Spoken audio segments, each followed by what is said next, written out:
Omong soal pangan, soal makan, bukan hanya sekedar bicara soal nutrisi atau kalori, tapi kita juga bicara soal identitas, soal kejujuran. Dan kali ini di sudut pandang Ekora NTT, kita kedatangan seorang tamu, seorang aktivis NGO, namanya Om Ben Hasan. Seperti apa profil dirinya, kita berikan kesempatan. Om Ben, selamat datang dan kita butuh perkenalan dari Om Ben. Iya, terima kasih. Selamat. Ya, makasih Om Engki. Saya panggil Om Engki, Iya, bisa toh? Ya. Oke. Ya, saya Benediktus Kia Hasan, orang Lembata. Tadi kalau bicara soal pangan, soal nutrisi, ya sudah 10 tahun lah, kurang lebih. Bergelut di bidang itu. Iya, terjebak di urusan ini nih dari 2014. Iya. Dimulai dari salah satu jenis pangan yang mungkin sekarang sudah mulai beken itu sorghum. Nah, dan sampai sekarang kemudian mulai banyak berjejaring untuk memperluas database misalnya, terus literasi tentang pangan-pangan yang bersumber dari tanaman pangan lokal yang mulai terancam, hilang, punah, tergeser dengan adanya pangan-pangan alternatif yang diklaim modern dari luar. Nah, saya bersama dan banyak jejaring itu di Lembata, di Nusa Tenggara Timur, utamanya di Daratan Flores, sudah cukup banyak bersama melakukan itu sampai hari ini. Dan ya menemukan banyak bahwa ternyata wilayah ini cukup kaya. Iya. Jadi untuk orang makan saja sebenarnya pilihan cukup banyak. Itu yang kami temukan. Nah, berarti Om Ben sekarang stay di Lembata. Ya, saya stay di Lembata. Kalau stay di Lembata, sekarang kerja untuk misalnya sebagai aktivis NGO itu ada di lembaga mana Om Ben? Ya, saya di salah satu lembaga yang milik Keuskupan Laran Tuka, namanya Yayasan Pembangunan Sosial Ekonomi Keuskupan Laran Tuka atau YASPENSEL. Terkini sedang bergerak bersama di sebuah konsorsium ya, sebuah koalisi besar namanya Koalisi Pangan Baik. Ya. Itu terdiri dari sejumlah NGO baik yang di NTT maupun juga sejumlah jejaring nasional. Leadernya ada di Yayasan Kehati, kemudian ada Koalisi Rakyat Kedaulatan untuk Kedaulatan Pangan, kemudian di Nusa Tenggara Timur ada Yayasan Ayo Indonesia di Manggarai, lalu di Flores Timur, utamanya di wilayah sekitar Ulang Gitang itu ada Yayasan Ayu Tani. Nah, YASPENSEL sendiri kan itu lembaganya Keuskupan Laran Tuka, jadi dia bergerak berkarya di 2 kabupaten, Flores Timur dan Lembata. Oke, jadi nama konsorsiumnya Koalisi Pangan Baik. Baik. Jadi baik itu sebenarnya juga mimpi ya, mimpi dari soal pangan itu. Ya kekayaan itu soal pangan beragam. B itu beragam. Dan dengan konteks yang kita tidak bisa hindari hari ini adalah iklim berubah, maka itu salah satu indikator lain yakni adaptif. Adaptif. Berarti B tadi beragam, adaptif, kemudian inklusif. Inklusif. Nah, artinya bahwa semua pihak berkewajiban, berkomitmen, berjejaring, mengakses juga itu. Jadi untuk pangan itu tidak bisa dipilah-pilah. Semua berhak untuk mengakses, memproduksi, membudaya itu dan mengembangkannya. Lalu ya itu ko-kreasi. Jadi peluang untuk kita sebagai makhluk ciptaan Tuhan, ya kita memang karena dimanatkan bukan sebagai kreator ya, tapi ko-kreator, dan ya kita berkewajiban untuk terus mereplikasi itu, memperbanyak, mengembangkan itu. Itu kurang lebih semangat yang kemudian kita sedang jalankan. Jadi namanya dari Koalisi Pangan Baik. Baik. Itu sudah mulai jalan sejak tahun berapa tuh dalam konsorsium ini? Dalam konsorsium ini sudah dari tahun 2021. Jadi ini masuk tahun kelima mungkin ya? Ya, kurang lebih lah, 2022 ya kayaknya. Nah, yang uniknya dengan bersama dengan konsorsium ini, memang kita targetkan untuk memperkuat suara untuk aksi iklim berkeadilan. Jadi makanya dia punya proyek itu namanya VCA. Voice for Climate Application. VCA itu. Voice for Just Climate Action. For Just Climate Action. Ya. Nah, karena memperkuat suara, ya kita melihat di mana dan siapa saja suara-suara yang ternyata masih tenggelam, masih hilang. Nah, kemudian kita identifikasi dan memutuskan kerja bersama untuk memperkuat, memberi ruang suara bagi kelompok marginal. Itu anak-anak muda, terus ada kelompok perempuan misalnya, mungkin ada yang difabel misalnya. Itu masih soal isu iklim tapi bicara soal pangan. Ya, isu iklim tetapi dia fokus ke salah satu hal yang cukup terdampak dari perubahan iklim yakni pangan. Nah, bersama mereka ya misalnya menggali, mengidentifikasi di wilayah-wilayah masing-masing kira-kira ada tidak cerita-cerita dari riwayat tumbuh kembang kejayaan pangan-pangan dari tanaman-tanaman pangan itu yang sebenarnya berkontribusi baik untuk kedaulatan pangan, untuk sumber, untuk gizi keluarga, untuk ekonomi juga misalnya. Nah, tetapi seiring waktu berjalan selama beberapa periode negara ini hadir, saya kira ada banyak pangan-pangan dari luar yang kemudian menggesernya itu. Iya, betul. Nah, sementara dari sisi kemampuan adaptasinya dengan iklim lokal itu lebih tahan misalnya, variabilitas rasa misalnya, keunggulan, manfaat itu cukup banyak. Nah, kenapa itu harus dibiarkan hilang? Nah, kita sebenarnya cukup butuh itu. Semangat itu yang kita bangun bersama dengan kelompok marginal khususnya anak-anak muda itu. Tadi di awal Om Ben sudah sempat sentuh soal pangan. Tadi ada sorghum tadi Om Ben. Iya. Apakah di Yaspensel atau bagian dari koalisi pangan baik itu kerja Om Ben dan teman-teman itu advokasi soal itu? Misalnya soal sorghum dan pangan lokal jenis lain itu Om Ben? Ya, salah satunya. Iya, iya. Karena sorghum untuk wilayah Nusa Tenggara Timur termasuk di beberapa wilayah yang koalisi ini bekerja termasuk Yaspensel. Tanaman ini punya riwayat panjang tumbuh kembangnya. Iya, iya. Pernah ada masa-masa yang dia memang benar-benar Berjaya. memberi warna di kebun-kebun petani. Nah, memang karena cukup unik, kompleks dari sisi tata kelola, pengolahan misalnya itu dipandang mungkin sedikit rumit atau apa. Iya, iya. Jadi mereka tinggalkan dan ditambah dengan iming-iming pilihan-pilihan lain yang dalam tanda petik orang menilai itu lebih modern, lebih high class begitu, lebih bermartabat katanya. Nah, kemudian pangan-pangan yang tadi itu malah ditinggalkan. Nah, itu yang jadi kita berusaha untuk mengembalikan itu karena ya ternyata validasi lapangan bahwa dia cukup adaptif misalnya dengan keunggulan-keunggulan lain. Selain sorghum tadi kan di Lembata ini kan terkenal juga dengan leye, dan saya perhatikan beberapa kali Om Ben mereka beraktivitas tuh sampai ke Kedang yang tempat leye. Tempatnya leye di Holera 2. Bisa ceritakan, gambarkan sedikit soal kerja-kerja untuk sorghum dan leye tadi itu? Iya, mungkin para sahabat podcastnya Ekor NTT. sebutnya apa? Sahabat ya? Sahabat Ekor NTT. Oke. Kami menyebut sudut pandang nama podcast. Nah, untuk yang nonton namanya Sahabat ya? Sahabat Ekor NTT. Oke. Sahabat Ekor NTT ini kalau leye itu mungkin lebih familiar itu yang jali-jali itu bahasa Indonesianya. Atau di daratan Flores itu juga ada nama lain keo kalau tidak salah. Iya. Ya, di wilayah Flores yang lain disebut itu. Nah, itu salah satu juga dari varietas pangan yang sukses sebenarnya. Keunggulan-keunggulan cukup banyak dan juga sedikit ditinggalkan. Nah, kita juga berusaha untuk mengembalikan itu. Sekarang sedang dilakukan sampai kemudian mengkreasikan dengan komunitas anak muda terutama bagaimana inovasi di varian produk turunan misalnya termasuk itu. Artinya biar dia itu naik levelnya, kita beri value tambah supaya sesuai dengan mau-maunya publik sekarang ya. Karena itu varian tadi Om Ben, misalnya sorghum atau leye itu apa? Apakah ada jenis? Ada sejumlah varian misalnya sereal. Jadi untuk orang-orang yang mungkin punya gangguan-gangguan pencernaan lambung atau apa, dan orang-orang dengan ya itu bagusnya untuk level kelas menengah ke atas yang tingkat kesibukan tinggi, tidak ingin menghabiskan banyak waktu untuk sarapan, sementara sarapan sesuatu yang cukup penting, ya mereka bisa ambil pilihan itu dengan sereal.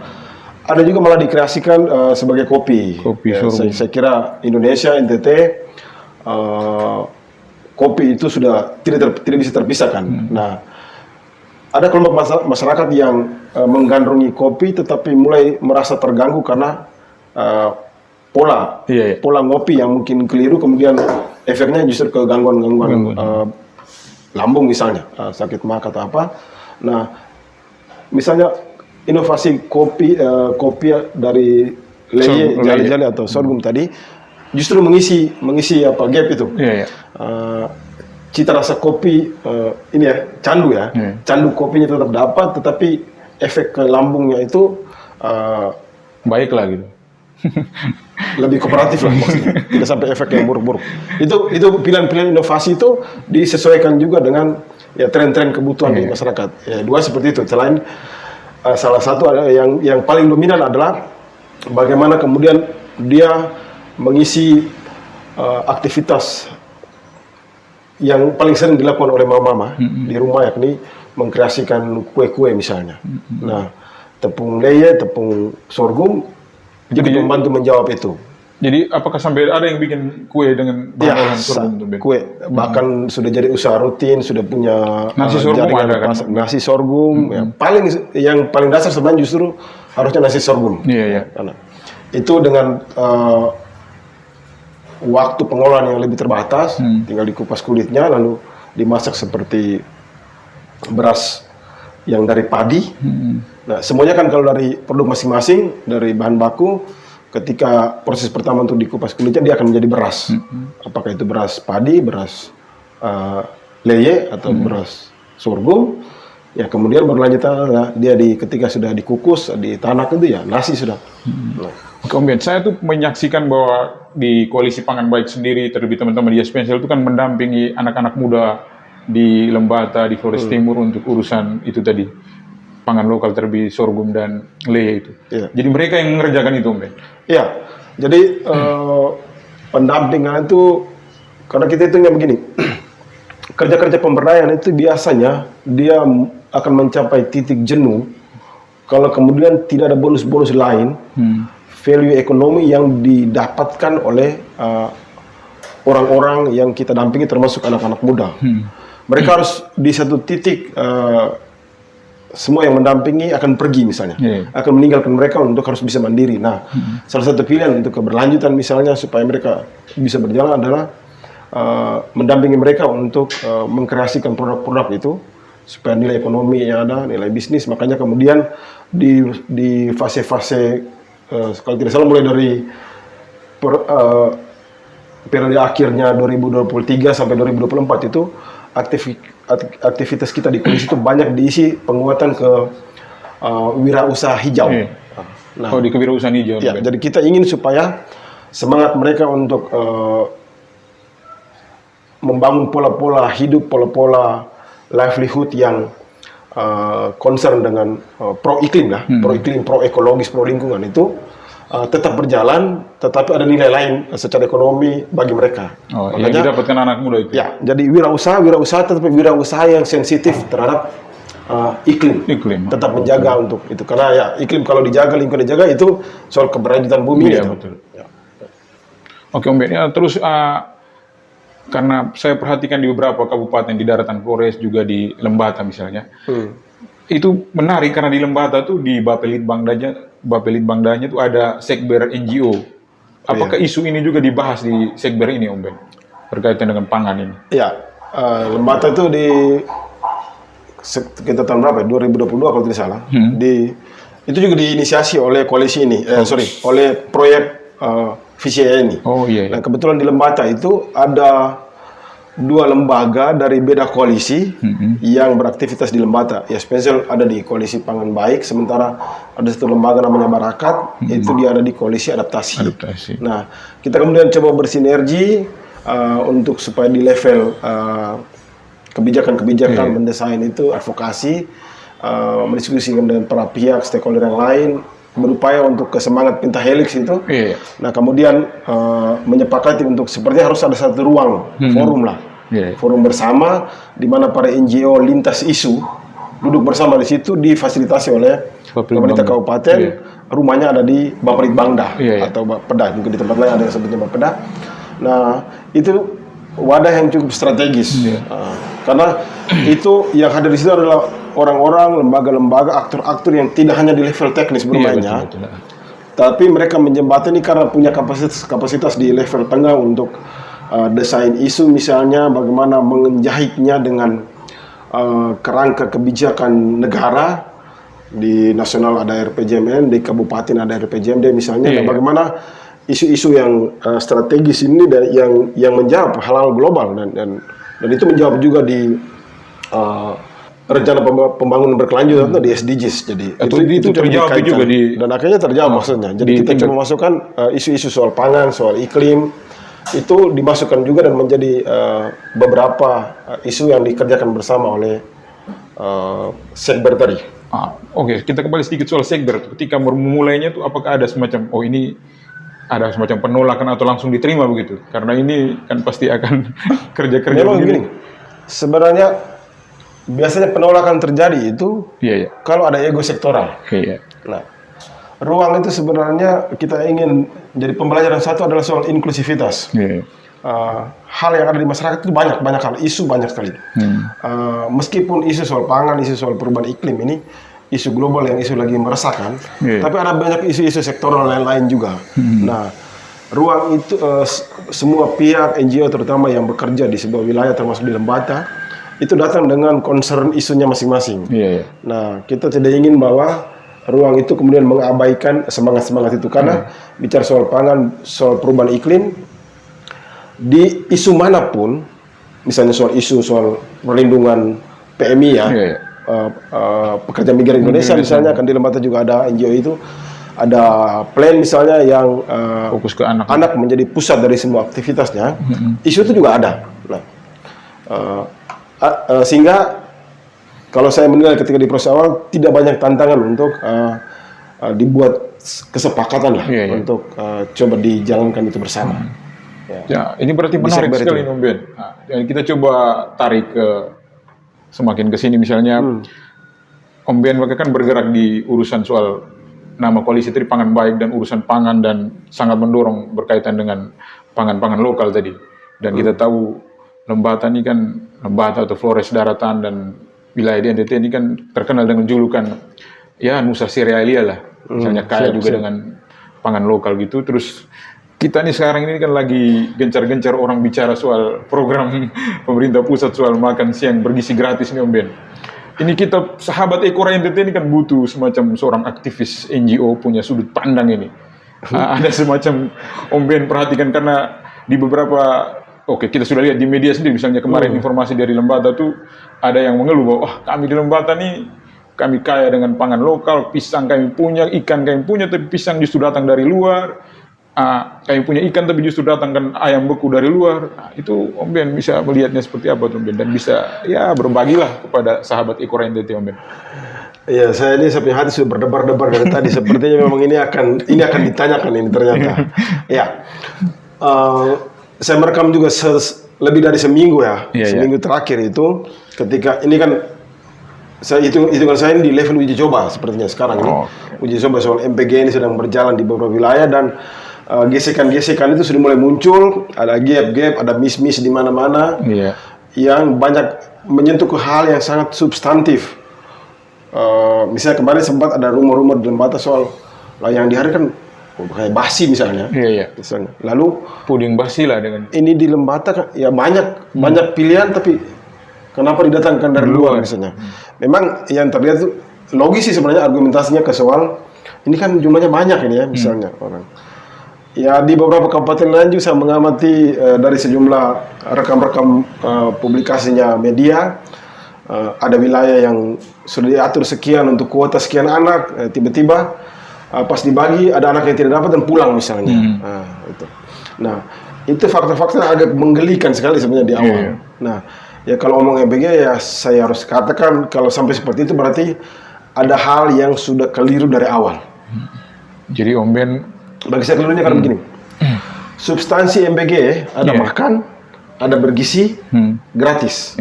Nah, negara ini sebenarnya masuk karena dua urusan yang terakhir itu. Bergizi dan gratis. Negara berasumsi bahwa untuk urusan makan, urusan perut, sepertinya saya punya warga ini tidak mampu. Tidak mampu untuk mensuplai atau memobilisasi bahan-bahan itu datang ke rumahnya, lalu dikonversi sampai di meja dan masuk ke mulut dikunyah. Itu satu indikator soal gizinya. Bergizi tadi. Yang kedua gratisnya. Gratis. Jadi yang tadi soal gratis, ketidakmampuan itu negara berasumsi bahwa dia harus tidak mampu secara ekonomi untuk mengakses itu. Nah soal bergizi sangat boleh jadi negara juga berasumsi bahwa saya punya warga ini tidak melek tentang Makan. gizi seimbang misalnya. Mungkin ada data-data sebagai cermin proyeksi bahwa ya mungkin salah satunya yang program-program beberapa tahun sebelumnya adalah stunting misalnya. Iya, iya. Nah, mungkin itu juga menjadi salah satu alat proyeksi bagi negara kemudian melihat itu. Sangat boleh jadi seperti itu. Saya tidak tahu sebenarnya cerita di balik itu kenapa kemudian muncul hari ini. Nah, poinnya itu begini. Di setiap wilayah, semua orang soal urusan makan itu tidak ada rumah yang tidak pernah mempraktekkan sendiri ambil bahan, masak, kemudian makan. Semua rumah ada. Makan itu sebuah kebudayaan yang dibentuk sudah dari zaman zaman dulu ketika orang mulai berpindah dari nomaden ke sedenter. Sedenter menetap, dia menetap itu kemudian dia mulai berkreasikan soal kalau saya berburu dapat banyak, yang lain saya taruh basi, rusak, busuk. Nah, perempuan di masa itu kemudian mengkreasikan kebudayaan. Ini saya harus buat sesuatu supaya yang saya punya suami pergi berburu dia dapat banyak ini diawetkan, harus bisa bertahan. Nah, disitulah kebiasaan-kebiasaan itu muncul. Nah, termasuk soal masak terjadi gitu. Nah, bagi saya negara masuk terlalu jauh sih sebenarnya untuk urusan yang. Jadi Om Ben ini negara masuk terlalu jauh nih Om Ben. Ya? Masuk terlalu jauh maksudnya, karena sampai anak dia keluar dari rumah, dia ke sekolah di siang hari misalnya, kan rata-rata di Skenario kan makanya yang MBG ini kan siang hari ya, makan siang seperti. Nah, itu kan masih bisa dilakukan oleh orang tua, bukan sesuatu yang harus kemudian ditarik keluar kewenangannya, dikasih ke satu pihak yang mengatasnamakan negara karena sejumlah verifikasi administratif dan lain-lain, dia punya behind story-nya bahwa layak sebagai vendor misalnya begitu-begitu. Kemudian dia menyediakan sumber-sumber, mengelolanya dan mengatur teks mobilisasinya sampai pelayanan, termasuk juga mengakses orang-orang atau pihak yang expert tentang gizinya. Itu negara mengatur untuk pihak-pihak itu mengatur, mengelola sampai di level itu. Bagi saya ini kan terlalu berlebihan ini, jadi memalukan maksudnya. Ini kan ya, jadi orang tua, mama-mama wajib tersinggung ini. Jadi saran dari Om Ben sebaiknya harus model seperti apa nih? Itu kan bagian yang bisa dilakukan oleh mereka. Iya, oleh mama-mama tadi di rumah. Nah, negara itu membantu masyarakat dalam urusan program cukup sampai untuk hal yang masyarakat tidak bisa akses. Urusan hanya sekedar untuk diambil bahan makannya, dia disediakan apakah kompor gas atau tungku api, tungku kayu, masak. Itu kan orang di rumah bisa masak. Jangankan mama, bapak, anak bisa buat itu. Kenapa negara harus ambil di situ? Apa yang negara bisa ambil di urusan ini sebenarnya? Oke, catatan dari Om Ben adalah memastikan untuk, karena dua urusan tadi di depan adalah urusan yang menjadi marwah dari MBG ini adalah bergizi gratis. Oke. Kalau gratis, ini kan soal akses larinya. Artinya negara membantu memastikan lewat program-program terkait lintas KL, kementerian lembaga, pertanian misalnya, dan lain-lain, supaya akses terhadap sumber-sumber bahan pangan itu tersedia, akses murah dan lain-lain, sehingga gratis itu tercapai misalnya. Yang kedua, soal bergizi. Negara cukup memastikan bahwa para pihak, orang terdekat dari si anak yang akan menjadi beneficiaries dari MBG itu, yakni yang terdekat adalah keluarga, orang tua. Dan karena action selama ini yang diuji coba yang saya pantau adalah di sekolah, maka pihak kedua yang harus diperkuat adalah guru di sekolah. Apa yang diperkuat? Kapasitas mereka tentang makan yang bergizi.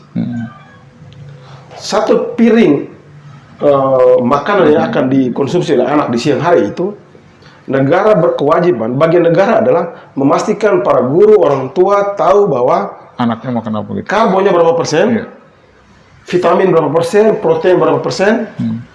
Satu.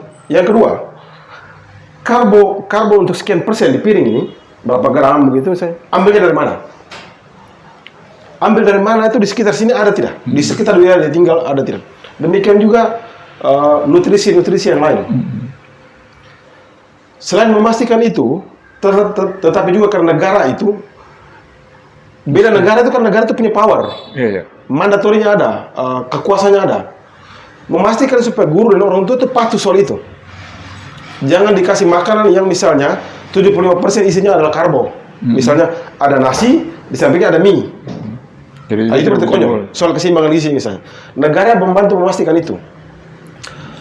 Termasuk juga sumber-sumber gizi dan sekolah memastikan ketika anak dari rumah datang ke sekolah, sekolah melakukan screening di depan kelas. Misalnya pada saat setelah apel pagi, sebelum masuk ke guru cek toh, dibuka bekal cek, lengkap tidak misalnya kira-kira. Teknis sekali, tetapi itu sudah dengan sendirinya kontrol negara representasinya lewat para guru tadi. Peran-peran yang ekspertis gizi itu pada saat mensosialisasikan kepada orang tua dan para guru tentang hal tadi, supaya mereka semua paham.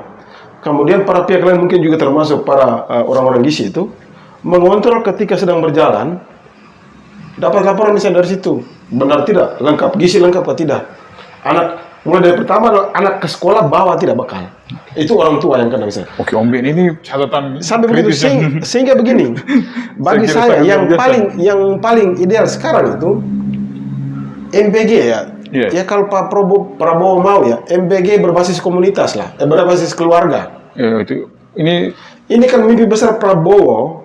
Ikon ya, saya boleh bilang sangat boleh jadi ada mimpi bahwa setelah nanti masa kepemimpinan dia selesai, cerita yang direkam oleh masyarakat dari Rote sampai Sangir Terlaut, dari Sabang sampai Merauke adalah dia sudah membuat kita itu cerdas untuk makan, bagi kita punya anak cucu itu makan yang bergizi dan mudah diakses sebenarnya. Nah, instrumen yang bagi saya agak sedikit ironi adalah untuk urusan yang sebenarnya separuh urusannya itu diurus oleh rumah tangga, diambil. Ada sekian banyak uang yang harus digelontorkan. Kan rugi ini namanya. Ini kemudian saya kan jadi merasa kalau misalnya efisiensi yang digembar-gemborkan itu argumentasi salah satunya adalah untuk plotting ke MBG, bagi saya itu kan konyol sebenarnya. Ini kan begini, Pak Prabowo sih dengan power sebagai negara, mewakili negara, supaya semua jalan kan, program berjalan, implementasi berjalan, dia akan klaim sebagai capaian, tetapi spending secara anggaran negara atau BN itu rendah. Oke, Om Ben, tidak harus menggelontorkan sampai sekian banyak ini. Saya tidak tahu jumlah terakhirnya seperti apa, tapi intinya begitu maksudnya. Sudah banyak hal yang tadi Om Ben bikin catatan kritis, masukan dan komentar yang saya kira cukup pedis lah, agak panas nih Om Ben. Ini kalau di tingkatan misalnya teman-teman di Koalisi Pangan Baik sendiri, yang wilayah kerjanya tuh di Kabupaten Lembata dan Flores Timur, MBG ini kan dia sedang berjalan gitu. Terus macamnya sebelum MBG itu mulai jalan tuh di Lembata sendiri itu pernah informasi yang saya peroleh itu di salah satu desa namanya Desa Watudiri itu anak-anak tuh punya ada semacam makan bergizi gratis juga, tapi makannya dari menu lokal semua tuh Om Ben. Apakah itu juga bisa jadi semacam masukan dari Om Ben, mereka dari koalisi di konsorsium pangan baik itu untuk misalnya pemerintah di Kabupaten Lembata, karena saat ini kan punya pemimpin yang baru dilantik nih Om Ben, yang Pak Bupati itu Pak Kanis ya. Itu tagline-nya tuh ngomong soal NTT, nelayan tani ternak. Benar. Kira-kira ada yang mau didorong atau ada hal yang mau ini kayaknya Pak Bupati ini perlu dijalankan, ini perlu dikritisi, itu ada tidak Om Ben? Bisa disampaikan Om Ben?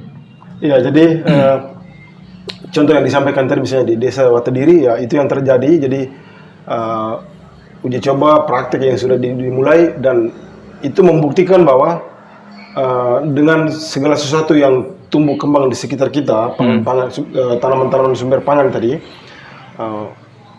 bisa dikonsumsi. Nah, untuk generasi terkini memang ada pekerjaan berat adalah memastikan anak-anak itu melek bahwa itu sesuatu yang layak, nyaman dikonsumsi, kandungan gizinya ada, terus nyaman di lidah. Soal untuk urusan makanan, terutama untuk anak-anak sekarang, ini soal kenyamanan di lidah. Nah, pembiasaan konsumsi itu satu hal yang mau tidak mau harus dilakukan. Gerakan untuk itu. Nah, selama ini saya kira dalam beberapa tahun terakhir NTT termasuk Flores Timur juga Lembata ada masa di mana pencanangan tentang konsumsi pangan lokal itu dijalankan. Tapi memang ini kan langsung hilang karena dari 365 hari mungkin 1 atau 2 hari, atau misalnya dari 365 hari regulasi itu arahan itu edaran misalnya, 1 hari konsumsi pangan lokal. Misalnya otak kita, mindset kita, badan kita itu tidak langsung merasa kuat nyaman dengan itu kalau proses itu yang terjadi dengan frekuensi, durasi, pengulangan yang sangat sedikit misalnya. Dia harus menjadi sesuatu yang berulang seperti setiap hari kita makan maksudnya. Harus dibiasakan bahwa kondisi sekarang misalnya di setiap wilayah itu sumber pangan yang paling dominan sebenarnya soal sumber karbo misalnya, beras dari padi. Beberapa wilayah seperti Lembata, Flotim itu meskipun ada sawah, lahan basah, tetapi produksi di situ memang harus diakui tidak bisa mencukupi semua. Nah, gap itu kemudian masuknya dari luar. Tidak apa, kita tidak bisa langsung keras misalnya langsung menolak pasukan dari luar. Tetapi bahwa mereka harus ada di daftar yang sama. Beras padi yang dari mana, beras sorghum kah, beras leye kah, ubi rebus kah, pisang rebus kah, ubi yang lawar itu kah, atau apa misalnya yang kayak di olahan dari beras apa kalau tidak salah, yang kayak di hewa itu misalnya nasi bakar misalnya, tetapi dengan bahan-bahan yang tadi misalnya. Nah, mereka semua harus ada di daftar yang sama untuk bisa diakses oleh keluarga. Itu yang mau secara harian. Dan yang di Lembata kemarin waktu fase lobby advokasi termasuk juga pada saat kita mencari ruang mendiskusikan itu dengan para kandidat sebelum proses pemilihan itu sudah didorong. Poin-poin itu kita dorong. Dan waktu itu memang secara kebetulan karena bertabrakan agenda, Pak Petrus Kanisius Tuak atau Pak Kanis Tuak yang sekarang ini sudah terpilih dan dilantik sebagai Bupati Lembata tidak hadir karena tabrakan agenda. Tetapi koordinasi informal dan mengupdate tentang hal yang kita lakukan itu tetap yang dilakukan di proses itu kita meneruskan ke mereka, termasuk rekomendasi-rekomendasi yang disampaikan oleh anak muda. Nah, secara kebetulan karena beliau berdua bersama dengan Wakil Bupati terlantik Pak Muhammad Nasir punya tagline mereka nanti di breakdown di visi misi mereka itu adalah yang namanya NTT atau nelayan tani ternak. Maka yang urusan tadi kita soal pangan itu kan bicara soal sumber yang menyediakan. Nah, sumber yang menyediakan itu dari tiga sektor tadi. Itu mesti dan ini sebenarnya kalau bicara soal visi misi, soal mimpi seorang kepala daerah, ya kita harus bisa menyimpulkan sementara bahwa kepala daerah di wilayah ini, Lembata ini, secara mimpinya sangat nyambung dengan semangat ini sebenarnya. MBG ini, ya termasuk dengan di MBG tadi soal ini.